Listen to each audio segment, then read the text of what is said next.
Good morning. Celkon mobile సమర్పిస్తున్న business breakfast షోకి స్వాగతం. గ్లోబల్ సెంట్రల్ బ్యాంక్స్ నాయకత్వంలో కొన్ని పాజిటివ్ క్యూస్ మనకు ఈ వారం ప్రారంభంలో కనిపిస్తున్నాయి. సో పాజిటివ్ గ్లోబల్ క్యూస్తో ఈ వారం ప్రారంభమవుతోంది. మండే మార్నింగ్ సెషన్స్ అన్నీ కూడా పాజిటివ్ ట్రేడింగ్తో కనిపిస్తున్నాయి across the world. So US markets last Friday వరుసగా 4వ వారాన్ని లాభాలతో ముగించాయి. అలాగే యూరోపియన్ మార్కెట్స్ ఫ్రైడే రోజు చాలా స్ట్రాంగ్గా డాక్స్ ఇన్ఫ్యాక్ట్ 3% లాభంతో క్లోజ్ అయింది. సో అన్నీ కూడా చైనా రేట్ కట్, చైనా ప్రభుత్వం, చైనీస్ సెంట్రల్ బ్యాంక్ ఫ్రైడే రోజు మార్కెట్ అవర్స్ తర్వాత లాస్ట్ 1 yearలో 6th టైం ఇంట్రెస్ట్ రేట్స్ను తగ్గిస్తూ ప్రకటన చేసింది. సో చైనా వడ్డీ రేట్ల తగ్గింపు అటు యుఎస్, యూరోపియన్ మార్కెట్స్, అలాగే ఈ ఉదయం ఏషియన్ మార్కెట్స్లో కూడా పాజిటివ్ ట్రేడింగ్ కారణంగా చెప్పుకోవచ్చు. అలాగే అంత ముందే లాస్ట్ వీక్లోనే European central bank president Mario Draghi కూడా తన స్టిమ్యులస్ ప్యాకేజెస్ ఏవైతే ఉన్నాయో వాటన్నింటినీ కొనసాగిస్తామంటూ ప్రకటన ఇవ్వటం, ఇవన్నీ కూడా మార్కెట్స్లో ఒక ఈక్విటీ మార్కెట్స్లో ఒక పాజిటివ్ ట్రెండ్ కారణంగా చెప్పుకోవచ్చు. సో మా ఎకానమీస్ వీక్గా ఉన్నాయి కాబట్టి వడ్డీ రేట్లు తగ్గిస్తున్నాం. అటు యూరోపియన్ సెంట్రల్ బ్యాంక్ అయినా, ఇటు Chinese People's Bank of China అయినా, ఎవరైనా కూడా వడ్డీ రేట్లు తగ్గించి తమ ఎకానమీస్ని కొంత ముందుకు నడిపించే ఉద్దేశంతో పనిచేస్తున్నాయి. సో ఈ అంశం మనం గమనించాలి. సో వరల్డ్ ఎకానమీ మందకొడిగా ఉంది ప్రస్తుతం. ప్రపంచ ఆర్థిక గమనం మందవేగంతో ప్రయాణిస్తోంది. ఈ నేపథ్యంలో ఈక్విటీ మార్కెట్స్కు ఎక్కువ ఇన్వెస్ట్మెంట్స్ వస్తున్నాయి. ఎందుకంటే ఈక్విటీ మార్కెట్స్ను ఒక సేఫ్ హ్యావెన్గా ప్రస్తుతం భావిస్తున్నారు. సో ఒక రిస్క్ ఆన్ మూడ్ మార్కెట్స్లో కనిపిస్తోంది.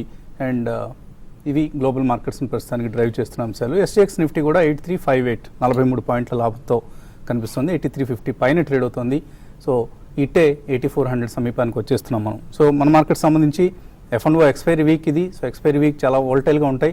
బట్ ఈ F&O ఎక్స్పైరీ సిగ్నిఫికెంట్గా మనం అనుకోవచ్చు. ఎందుకంటే మార్కెట్స్ ఒక పాజిటివ్ టోన్లోకి వచ్చిన తర్వాత ఎక్స్పైర్ అవుతున్నాయి. మార్కెట్స్ ఈ సిరీస్ ఎక్స్పైర్ అవుతుంది. సో ఈ నేపథ్యంలో మార్కెట్స్లో పాజిటివ్ మూవ్స్ మనం, ఎందుకంటే 200 మూవింగ్ యావరేజ్ చూస్తే నిఫ్టీకి సంబంధించి 8380.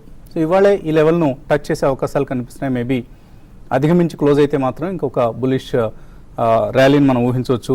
అలాగే బ్యాంక్ నిఫ్టీకి కూడా 18,300, ఇది 200 మూవింగ్ యావరేజ్, ప్రస్తుతం 17,934 దగ్గర ఉంది. సో బ్యాంక్ నిఫ్టీ కూడా ఒకవేళ 200 మూవింగ్ యావరేజ్ పైన ట్రేడ్ కాగలిగితే మార్కెట్స్లో ఒక పాజిటివ్ మూవ్ని మనం ఎక్స్పెక్ట్ చేయొచ్చు, లాస్ట్ వీక్ చూసినట్లుగానే ఈ వారంలో కూడా. సో ఓవరాల్గా FII మూడ్లో మార్పు వచ్చింది. గ్లోబల్ క్యూస్ పాజిటివ్గా వచ్చాయి. ఎర్నింగ్స్ ఆఫ్ కోర్స్ మిక్స్డ్గా వస్తున్నప్పటికి కూడా మార్కెట్స్ అంతగా దాన్ని డిస్కౌంట్ చేసి ట్రేడ్ అవుతున్నాయి. FIIs లాస్ట్ ఈ మంత్లో మనం చూస్తే అక్టోబర్లో ఇప్పటిదాకా 5,550 కోట్ల రూపాయలు ఇండియన్ మార్కెట్స్లో ఇన్వెస్ట్ చేశారు. సో ఆగస్టులో, సెప్టెంబర్లో చూసిన ట్రెండ్ కంటే భిన్నంగా FIIs బిహేవ్ చేస్తూ ఉన్నారు. ఈ కారణం వల్లనే మనం ఆగస్ట్ లోస్ నుంచి కోలుకొని ట్రేడ్ కావడం చూస్తున్నాం మార్కెట్స్. డొమెస్టిక్ ఇన్స్టిట్యూషనల్ ఇన్వెస్టర్స్ మాత్రం కొంత ఎక్కడికక్కడ ప్రాఫిట్స్ బుక్ చేసుకుంటున్నారు. వాళ్ళకు వస్తున్న రిడెంప్షన్స్కి అనుగుణంగా మ్యూచువల్ ఫండ్స్లో సెల్లింగ్ చూస్తున్నాం. 2,140 crores ఈ నెలలో డొమెస్టిక్ ఇన్స్టిట్యూషనల్ ఇన్వెస్టర్స్ సెల్లింగ్ వచ్చింది. దీని మొత్తాన్ని కూడా FIIs అబ్జార్బ్ చేస్తున్నారు. So FIIs are in a positive mood ప్రస్తుతానికి ఇండియన్ మార్కెట్స్ సంబంధించి.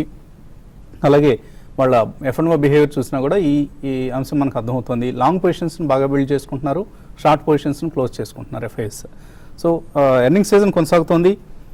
ITC, L&T, HDFC, Bharti, Airtel ఇటువంటి హేమాహేమీలన్నీ కూడా ఈ వారంలో మనకు రిజల్ట్స్ ప్రకటించబోతున్నాయి. వీకెండ్లో వచ్చిన రిజల్ట్స్ కొద్దిగా మనకు పాజిటివ్గా రావడం చూసాం. సో మార్కెట్స్ పాజిటివ్గా ట్రేడ్ అవుతున్న నేపథ్యంలో మిడ్ అండ్ స్మాల్ క్యాప్స్లో యాక్షన్ ఎక్కువగా ఉంది. మేబీ సెలెక్టివ్గా మిడ్ అండ్ స్మాల్ క్యాప్స్ను కొనుక్కునే ప్రయత్నం కూడా చేయొచ్చు ఇన్వెస్టర్స్. ఇక ఇంటర్ గ్లోబ్ ఏవియేషన్, ఇండిగో ఎయిర్లైన్స్గా మనందరికీ సుపరిచితమైన కంపెనీ ఇది. So inter globe aviation IPO ఈ వారంలో ఓపెన్ అవుతుంది. 27వ తేదీ అంటే రేపటి నుంచి ప్రారంభమవుతుంది. 29వ తేదీ అంటే గురువారంతో ఇష్యూ క్లోజ్ అవుతుంది. 700 to 765 రూపీస్ ప్రైస్ బ్యాండ్లో షేర్స్ ఆఫర్ చేస్తున్నారు.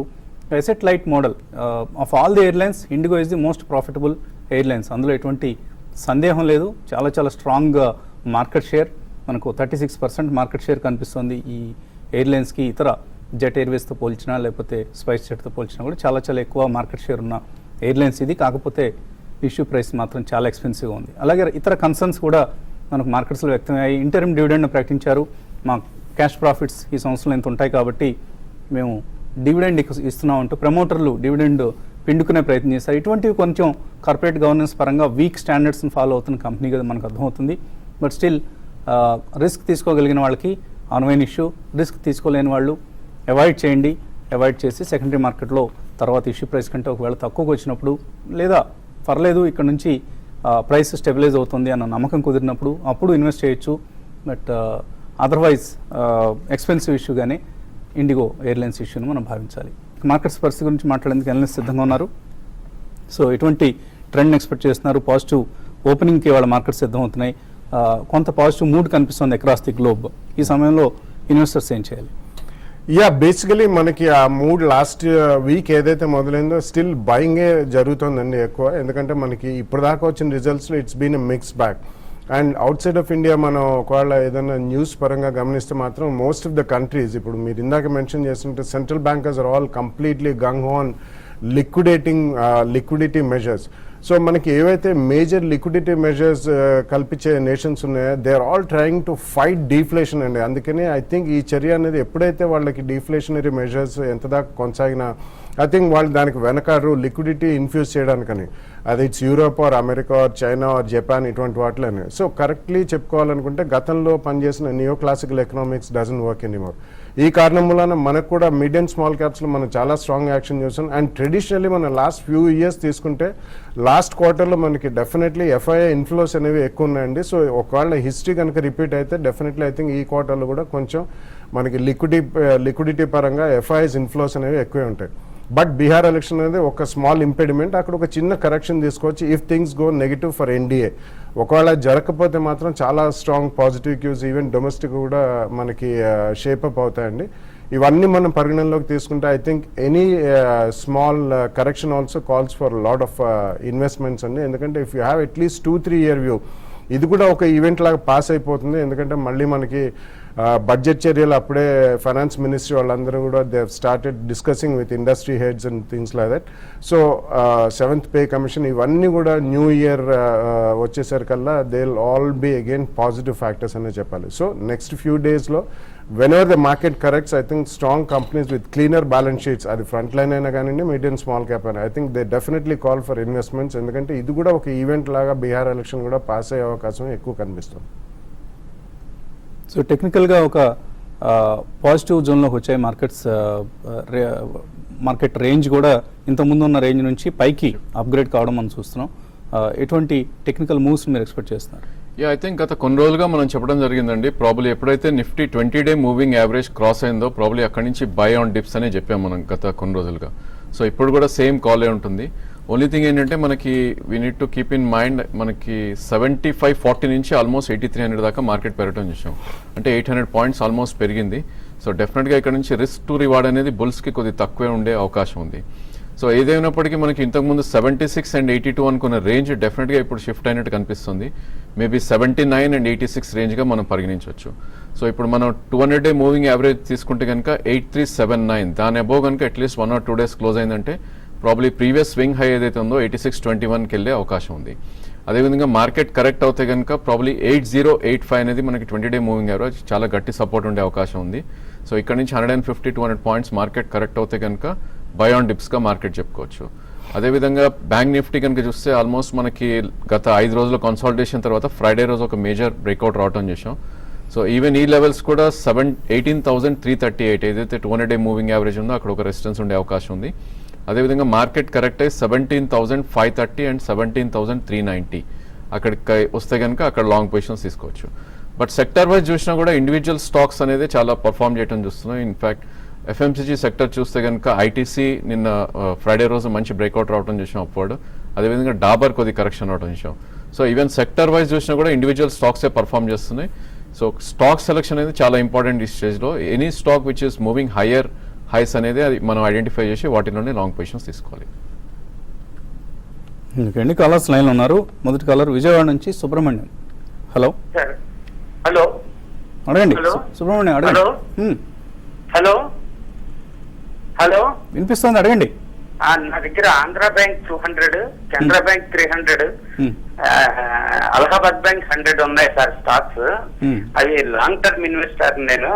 అవి ఉంచుకోవచ్చా లేదా ఇప్పుడు ఈ వేరే వాటిల్లోకి ఏమైనా ప్రైవేట్ సెక్టర్ బ్యాంక్స్ లోకి షిఫ్ట్ అవ్వచ్చా అని అడుగుతున్నాను సార్. నేను ప్రాబ్లం లాంగ్ టర్మ్ ఇన్వెస్టర్. అది okay.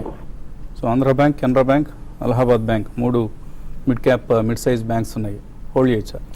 Yeah, definitely complete portfolio government banks లోనే కాన్సన్ట్రేట్ అయింది కాబట్టి ఐ థింక్ వాటిలో ఆంధ్ర బ్యాంక్ కొద్దిగా ఉంచండి. I think Canara bank and Allahabad bank ఏదైనా స్పాట్ వచ్చినప్పుడు కొంచెం ప్రైవేట్ సెక్టర్ బ్యాంక్స్లో అండ్ ఎన్బిఎఫ్సిస్లో ఇన్వెస్ట్ చేయడం బెటర్ అండి. అండ్ కంప్లీట్ పోర్ట్ఫోలియో ఓన్లీ ఫైనాన్స్లో కూడా పెట్టడం అంత మంచిది కాదు. ప్రాబ్లీ ఒక mid cap IT and pharmaceutical company లేకపోతే ఎమామి ఆర్ బ్రిటానియా ఇటువంటి డిప్స్ లో ఇమీడియట్లీ కాదు వేరే ఇతర షేర్లు కూడా ఉండొచ్చు. Yeah. బట్ ఈ 3 షేర్లు, ఈ మూడిట్లో మాత్రం ఐ థింక్ ఆంధ్ర బ్యాంక్ ఒకటి ఉంచుకుని వేరే 2 మాత్రం ఫైనాన్షియల్స్ వైజ్ ఐ థింక్ వేరే 2 బ్యాంకులు it's better to shift over to NBFCs or housing finance company. తర్వాత కలర్ వరంగల్ నుంచి సాయి లైన్ ఉన్నారు. Hello hello, good morning sir. ఈ ఆంధ్ర పెట్రోల్ 20 రూపీస్ లో లిబర్టీ షీల్స్ 215 రూపాయలు, హీరో మోటార్ కప్ 2400 లేకున్నాను సార్. కొంచెం వాటి గురించి, అదే మార్కెట్ వాల్యూ ఎంత వచ్చినా కూడా హీరో మోటార్ కప్ పెరగట్లేదు సార్. సార్ కొంచెం స్టాక్స్ గురించి తెలుసుకోవాలి. Okay. Andhra petrol, Liberty shoes, Hero moto Corp hold చేయొచ్చా ఈ 3 స్టాక్స్ కూడా? I think Andhra petro is basically more of a trading share అండి. ఎందుకంటే గత ఫ్యూ ఇయర్స్గా కూడా అది ఒక రేంజ్ బౌండ్ ఉంటుంది. డివిడెండ్ డిక్లేర్ చేసినప్పుడు కొద్దిగా స్పాట్ అది వస్తుంది, కానీ it's reasonably large equity. I think అందులోంచి బయటపడడం మేలండి. హీరో మోటార్ కాప్ కూడా లాస్ట్ 3-4 ఇయర్స్ ఒక రేంజ్ బౌండ్ 2200 to 25-2600లోనే ఉంది. ఇది కూడా I think you can shift over to A better stock. Recently మనం బజాజ్ ఆటో పర్ఫార్మెన్స్ చాలా స్ట్రాంగ్ చూసాం, అది డిప్స్లో కొనుక్కుంటే బెటర్ అండి. మరిన్ని కాల్స్ అలాగే మెయిల్స్ తీసుకునే ముందు కాసేపు ప్రకటన.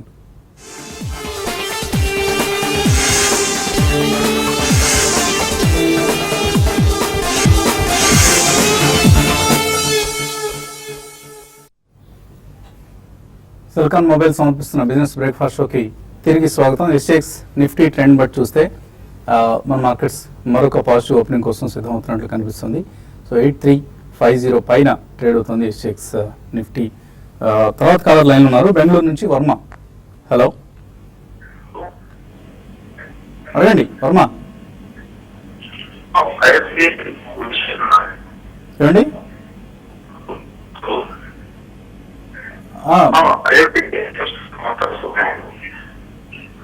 మీ వాయిస్ కట్ అవుతుందండి సార్.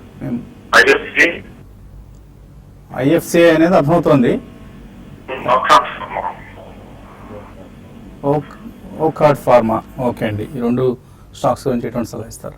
ఐ థింక్ ఐఎఫ్సిఐ చూస్తే కనుక ఈ స్టాక్ ఆల్రెడీ గత 5 రోజులుగా 23 నుంచి 29 దాకా మూవ్ అవుట్ అని చూసాం. ఐ థింక్ ఇట్లాంటి మూవ్స్ వచ్చినప్పుడు మేబీ సమ్ ఈవెంట్ ఏదో ఉండి ఉంటుంది. సో డెఫినెట్లీ 2962 అనేది 200-day మూవింగ్ యావరేజ్, అక్కడ ఒక రెసిస్టెన్స్ ఉండే అవకాశం ఉంటుంది. దాని అబోవ్ క్లోజ్ అవుతే కనుక 36 to 37 దాకా వెళ్ళే ఛాన్స్ ఉంది. సో ఇలాంటి స్టాక్స్ లో మనం స్ట్రిక్ట్లీ ఉంటే కనుక స్టాప్ లాస్ అనేది పెట్టుకోవాలి, ట్రైలింగ్ స్టాప్. సో 25 రూపీస్ 10 పైసా స్టాప్ లాస్ పెట్టుకుని ఉన్న పొజిషన్ రన్ చేయండి. అండ్ 36-37 మధ్యలో మీరు ఎగ్జిట్ అయ్యే ప్రయత్నం చేయండి. అదేవిధంగా ఒకాట్ చూస్తే కనుక గత 2 నెలల్లో ఈ స్టాక్ మనం 1125 నుంచి ఆల్మోస్ట్ 1600 దాకా వెళ్ళటం చేసాం. సో దీనికి కూడా మనకి ఇంటర్మీడియట్ టాప్ ఏదైతే ఉందో 1735 దాకా వెళ్ళే అవకాశం ఉంది. బట్ స్ట్రిక్ట్లీ ఈ స్టాక్ కూడా మనకి 1471 200-day మూవింగ్ యావరేజ్ దగ్గర స్టాక్ పాస్ పెట్టుకుని రన్ చేయండి. పశ్చిమ గోదావరి జిల్లా నుంచి శేఖర్ లైన్ ఉన్నారు. హలో, అడగండి శేఖర్. హలో, అడగండి, వినిపిస్తుంది. నమస్కారం అండి. నమస్తే, అడగండి. అది ఎస్ఎంఎల్సీజ్ ఉంది కదండి, ఎస్ఎంఎల్సీజ్, యూనికామ్ ల్యాబొరేటరీస్, ఇండోకో రెమెడీస్ అండి. ఇప్పుడు ఆర్టికల్ ఇన్వెస్ట్ చేద్దాం అనుకుంటున్నాను. బాగా చెప్పమంటారు అది ఏ ప్రైస్ పాయింట్ లో కొనాలి? ఆల్రెడీ ఉన్నాయండి కొద్దిగా, ఇంకా యాడ్ చేసుకుంటాను. Yeah, SML issues and Indoco remedies 2 కూడా I think you can by on every deep అండి. ఎస్పెషలీ మనకి నిన్న ఫోర్స్ మోటార్స్ రిజల్ట్స్ రావడం చేసాం. Force Motors, of course, they also manufacture engines for BMW and Mercedes-Benz, but SML Isuzu kuda, they are very strong in ambulances, school buses, medium-sized buses. It's a strong company, fundamentals kuda bagunnayandi. Similarly, Indoco Remedies is a small cap pharma company and definitely chala steady in the last few days nunchi. Adu kuda meer results rangane first price point lo konukondi. Unichem Labs. Unichem కూడా recently results వచ్చాయండి and last 2 quarters results quarter on quarter కూడా బాగానే ఉన్నాయి and మంచి అండా filings అమెరికాలో కూడా చేశారు. సో ఆల్మోస్ట్ 320 నుంచి అది కొద్దిగా రియాక్ట్ అయింది. It's also a good bye small cap pharmaceuticals stocks లో ఫస్ట్ ప్రైస్ పాయింట్ లో మీరు యాజ్ ఇట్ ఈస్ కొనొచ్చు. తర్వాత వికారాబాద్ నుంచి కుమార్ లైన్ ఉన్నారు. హలో కుమార్. హలో, అమ్మడానికి ఏదండి? ఎన్ని రోజులు వెయిట్ చేయమంటారు అమ్మడానికి, ఎన్ని రోజులు పెట్టమంటారు సార్ అది? ఏ స్టాక్? అదే ఏడిఎస్ఎల్ సార్, ఏడిఎస్ఎల్. ఏడిఎస్ఎల్ ఎప్పుడు తీసుకున్నారు మీరు? ఏ రేట్లో కొన్నారు? 40 రూపీస్ లో కొన్నాం సార్ అది. 40 రూపీస్లో కొన్నారట ఏడిఎస్ఎల్. యా, ఈ స్టాక్ చూస్తే కనుక గత 3 వారాల్లోనే 26 రూపీస్ నుంచి హై 43.90 ఫామ్ అయ్యి మేబీ ఒక కరెక్షన్ మోడ్ లో ఉంది. సో మీ ట్రేడింగ్ కోసం అయితే డెఫినెట్లీ ఇలాంటి స్టాక్స్ మీరు స్టాప్ లాస్ పెట్టుకోవాలి. కరెంట్ మార్కెట్ ప్రైస్ అరౌండ్ 37 ఉంది. సో 34.60 అనేది మనకి గట్టి సపోర్ట్ ఉంటుంది. అది బ్రేక్ అవుతే కనుక కిందకి వెళ్ళే అవకాశం ఉంది. సో మీరున్న పొజిషన్ 34.70 దగ్గర స్టాప్ లాస్ పెట్టుకుని అదేవిధంగా 3 మంత్ హై ఏదైతే ఉందో 44 ఆఫ్ వస్తే కనుక అక్కడ ఎగ్జిట్ అయ్యే ప్రయత్నం చేయండి. So allied digital services ADSL సంబంధించిన సలహా ఇది. అలాగే ఈమెయిల్ సందేహాలు కూడా మనకు చాలా అందాయి. ఎన్వి చంద్రశేఖర్ అడుగుతున్నారు, రాడికో ఖైతాన్ హోల్డ్ చేస్తున్నారు, ఆయన 113 రూపాయల్లో హోల్డ్ చేసి ఎగ్జిట్ కావచ్చు. యా, రాడికో చూస్తే కనుక గత కొన్ని నెలలుగా చాలా సైడ్ వేస్ ట్రేడ్ అవుతున్న స్టాక్. దీని రేంజ్ మనకి 94 నుంచి 103 దగ్గర ట్రేడ్ అవుతుంది చూస్తున్నాం. సో గత 2 వారాలుగా ఇది 83 నుంచి ఆల్మోస్ట్ 100 దాకా పెరిగింది కాబట్టి ప్రాబ్లీ ఇది ఒక రెసిస్టెన్స్ జోన్. సో అరౌండ్ 106, 107 వస్తే మీరు ప్రాఫిట్స్ బుక్ చేసుకోండి. సురేష్ కుమార్ అడుగుతున్నారు, ఫోర్స్ మోటార్స్ కొన్నారంట 2570లో 50 షేర్లు తీసుకున్నారు, హోల్డ్ చేయమంటారు 1 year కోసం? యా, సివియర్ కరెక్షన్స్ మాత్రం ఉండే అవకాశం ఉందండి. అది మనం లాస్ట్ 3 months లో కూడా చూసాం. 1600 నుంచి 3200, మళ్ళీ 1900, 2000కి వచ్చి మళ్ళీ ఆల్మోస్ట్ అబౌట్ 3400 రేంజ్ లో ఉంది. రిజల్ట్స్ అయితే బాగున్నాయి. సో మీరు చాలా లో ప్రైస్ లో ఉన్నారు. క్వాంటిటీ ఎక్కువ ఉంటే మాత్రం ఈ రన్ కొద్దిగా నెక్స్ట్ 2-3 days ఎక్కడైతే ఆగుతుందో అక్కడ కొద్దిగా ప్రాఫిట్ బుక్ చేయండి. క్వాంటిటీ ఎక్కువ ఉంటే if you have 2 years view I think you should definitely hold it అండి.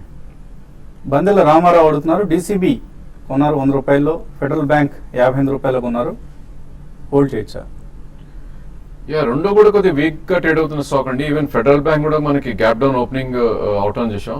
సో డెఫినెట్లీ కొద్ది పుల్ బ్యాక్ వస్తే మేబీ 96, 97 డీసీబీ వస్తే కనుక మీరు అక్కడ ఎగ్జిట్ అయ్యే ప్రయత్నం చేయండి. అదేవిధంగా ఫెడరల్ బ్యాంక్ కూడా ఇక్కడ నుంచి 5 to 7% అప్ మూవ్ వచ్చి మేబీ 61, 62 వస్తే కనుక అక్కడ ఈ స్టాక్ ఎగ్జిట్ అయ్యే ప్రయత్నం చేయండి. వెంకయ్య అడుగుతున్నారు, డాక్టర్ రెడ్డిస్ ల్యాబ్స్ ఈ టైంలో కొనుక్కోవడం కరెక్ట్ టైం అనేది కొనుక్కోవడానికి? Yeah, I think doctor Reddy's లాంటి stocks if you have at least 2 years view ఉంటే మాత్రం తప్పకుండా మనం కొనాలండి. ఎందుకంటే లాస్ట్ 1 or 2 years లో ఉన్న ఫ్రంట్ లైన్ ఫార్మస్యూటికల్ స్టాక్స్ లో ఎక్కువ పార్టిసిపేట్ చేయలేదు. బట్ 4000 to 4300 జోన్ లోనే ఉంది. So you can by first price point లో మీరు తప్పకుండా కొనండి. శ్రీకర్ గౌడ్ అడుగుతున్నారు, క్యాప్లిన్ పాయింట్ అలాగే ఆల్కైల్ కెమికల్స్, పిఐ ఇండస్ట్రీస్ ఈ 3 ఫండమెంటలీ ఎలా ఉంటాయి? 2 సంవత్సరాల కోసం తీసుకోవచ్చా? 2 years అంటే I think you can buy అండి. ఆల్కలీ కెమికల్స్ ఒకటి ఈ క్వార్టర్ రిజల్ట్స్ కోసం చూడండి. క్యాప్లిన్ పాయింట్ రీసెంట్లీ చాలా strong ANDA filings in sterile injectables చేశారు across the world. So definitely I think first price point లో కొద్దిగా స్టెబిలిటీ కనిపిస్తే you can buy. Almost all 3 counters are good అండి. సుధాకర్ రావు అడుగుతున్నారు, బాటా, కాళింది రైల్ ఈ లెవెల్లో తీసుకోవచ్చా? Yeah, Bata is a retail story as well as a strong brand value ఉన్న stock అండి. So 2 price points or at least next 3 months monthly కొద్దిగా 3 price points లో తప్పకుండా కొనొచ్చండి. పరాశర్ అడుగుతున్నారు, జూబిలెంట్ ఫుడ్, ఎస్కేఎస్ ఈ 2 మీడియం టు లాంగ్ టర్మ్ కోసం add చేసుకోవచ్చా? Jubilant food చూస్తే కనుక కొద్ది కరెక్షన్ మోడ్ లో ఉందండి. స్టాక్ 1959 నుంచి ప్రాబ్లీ 1499 దాకా రావడం చేసిన డౌన్ సైడ్. సో మేబీ ఇంకొంచెం వెయిట్ చేయొచ్చు. 1350 అండ్ 1280 దగ్గర I think that should be the price points to buy. అదేవిధంగా ఎస్కేఎస్ మైక్రో ఫైనాన్స్ చూసాం మనం. బేసికలీ స్టాక్ గత 3 నెలలుగా కొద్ది డౌన్ ట్రెండ్ లో ఉన్న స్టాక్. సో దీనిలో మనం లాస్ట్ మంత్ 360 దాకా రావడం చేసాం. కరెంట్లీ 420 ఉంది. Maybe 350 and 325 is the ideal time to buy. కొత్త ప్రకాష్ అడుగుతున్నారు, హెచ్సిఎల్ ఇన్ఫో కొనుక్కోవచ్చా ఇక్కడ? అలాగే జేపీ అసోసియేట్స్ లెవెల్స్ చెప్పమంటున్నారు. యా, హెచ్సిఎల్ ఇన్ఫో చూస్తే కనుక ఈ స్టాక్ చాలా మంచి బ్రేక్అవుట్ రావడం చేసామండి. మంత్లీ చార్ట్స్ లో కూడా ఇది 56 దాటినాక ఇది ఒక అప్ ట్రెండ్ లోకి రావడం చేసాం. సో కరెంట్లీ అరౌండ్ 57 ఉంది. సో 2 ప్రైస్ పాయింట్స్ మీరు చూస్ చేసుకోవాలి. మేబీ కరెంట్ మార్కెట్ ప్రైస్ లో 30% అండ్ 50 రూపీస్ వస్తే కనుక అక్కడ బ్యాలెన్స్ తీసుకోవచ్చు. అదేవిధంగా మార్కెట్ బాగుండి మేబీ మిడ్ క్యాప్ ఐటీలో ఇంట్రెస్ట్ వస్తే కనుక 94 దాకా వెళ్ళే అవకాశం ఉంది. జేపీ అసోసియేట్స్ కంప్లీట్లీ అవాయిడ్ చేయాల్సిన స్టాక్ అండి. ప్రాబ్లీ దీని 200-day మూవింగ్ యావరేజ్ మనకి 1763 ఉంది. మేబీ అక్కడికి వస్తే కనుక మీరు ఎగ్జిట్ అయ్యే ప్రయత్నం చేయండి. అదేవిధంగా 1270 ఏదైతే 20-day మూవింగ్ యావరేజ్ ఉందో దాని కింద క్లోజ్ అవుతే మటుకు స్టాప్ లాస్ పెట్టుకోండి. బట్ హెచ్సిఎల్ ఇన్ఫోలో రిజల్ట్ వీక్గా ఉంది, అంశాన్ని గమనించండి. ఇంకా ఐసిఐసిఐ ప్రుడెన్షియల్, టీవీ5 సంయుక్తంగా నిర్వహిస్తున్న ఇన్వెస్టర్ సమిట్స్ అతి త్వరలో విజయవాడ గుంటూరుకు రానున్నాయి. సో వచ్చే శనివారమే విజయవాడ వి కన్వెన్షన్ హాల్, ఈ కన్వెన్షన్ సెంటర్లో జరగబోతుంది. వి కన్వెన్షన్ అనేది విజయవాడ బెంజ్ సర్కిల్ సమీపంలో ఉంది. రిలయన్స్ ట్రెండ్స్ బిల్డింగ్ వెనక వైపు ఉన్న చక్కటి ఫంక్షన్ హాల్ ఇది. సో వి కన్వెన్షన్లో వచ్చే శనివారం సాయంత్రం 5:30 గంటలకు జరిగే ఇన్వెస్టర్ సమ్మిట్లో మీ అభిమాన అనలిస్ట్ అందరూ పాల్గొంటారు. అలాగే తర్వాత రోజు ఉదయమే గుంటూరులో కూడా మనం భాష్యం పబ్లిక్ స్కూల్ ఆడిటోరియంలో ఇన్వెస్టర్ క్యాంప్ నిర్వహిస్తున్నాం. సో ఈ సమ్మిట్స్లో పాల్గొనదలిచిన వారు ఎవరైనా సరే, ఇన్వెస్టర్స్ కావచ్చు, ట్రేడర్స్ కావచ్చు, మ్యూచువల్ ఫండ్ ఇన్వెస్టర్స్ కావచ్చు, వీళ్ళందరూ కూడా ఇక్కడ డిస్ప్లే చేసిన నెంబర్స్ కాల్ చేసి మీకు ఏమైనా వివరాలు కావాలంటే తెలుసుకోవచ్చు. ఇది ఇవాళ Celkon mobiles business breakfast show. మధ్యాహ్నం స్మార్ట్ ఇన్వెస్టర్లో మళ్ళీ కలుద్దాం.